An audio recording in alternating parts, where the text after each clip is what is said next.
Ya, Assalamualaikum warahmatullahi wabarakatuh. Perkenalkan, nama saya Raditya Alif Abidin dengan nomor NPM 22068299006. Saya dari jurusan Geografi Universitas Indonesia.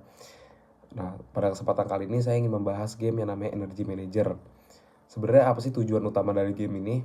Energy Manager adalah sebuah game simulasi yang bertujuan untuk mengajarkan pemain mengenai pengelolaan sumber daya energi. Pemain harus membuat keputusan strategis terkait produksi, distribusi, dan konsumsi energi dengan mempertimbangkan faktor geografis, ekonomi, dan lingkungan. Nah, terus gimana sih konsep geografi energi diterapkan dalam permainan ini? Nah, konsep geografi energi dalam game ini mencakup lokasi sumber daya energi, misalnya kayak turbin angin, panel surya, ataupun ladang minyak. Kemudian kayak kondisi iklim yang mempengaruhi produksi energi, misalnya kayak tenaga surya lebih optimal di daerah panas, serta akses pasar energi yang menentukan distribusi dan konsumsi. Lanjut, strategi pengelolaan energi yang digunakan dalam game ini apa aja sih? Nah, strategi pengelolaan energi melibatkan pemilihan sumber energi yang efisien dan berkelanjutan, pengalokasian sumber daya sesuai dengan kebutuhan wilayah, serta penyesuaian produksi berdasarkan pemilihan pasar dan regulasi lingkungan. Lanjut, faktor geografis apa yang mempengaruhi dalam pemilihan lokasi energi?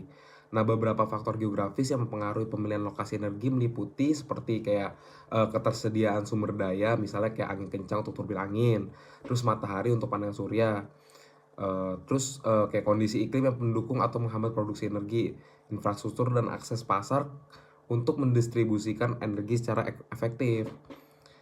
Terus tantangan apa yang dihadapi dalam game terkait lokasi energi?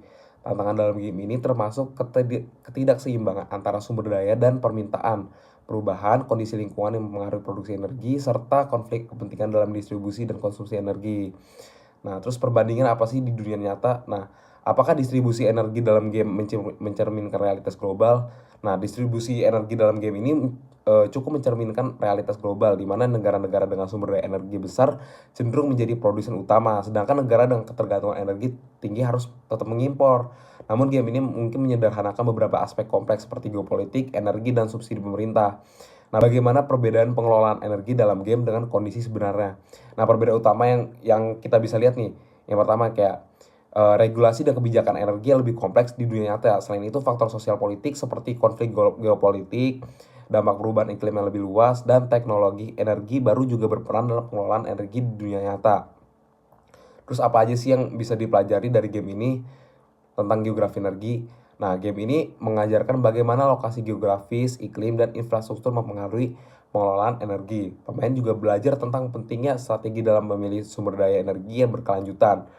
Terus bagaimana game ini membantu dalam memahami tantangan energi dunia nyata. Nah, game ini memberikan gambar umum tentang tantangan dalam produksi dan distribusi energi, serta bagaimana keputusan dalam skala kecil dapat berdampak besar pada keseimbangan energi secara keseluruhan. Pemain juga diajak untuk memahami pentingnya transisi energi dari bahan bakar fosil ke energi terbarukan. Oke, sekian yang bisa saya jelaskan. Terima kasih. Assalamualaikum warahmatullahi wabarakatuh.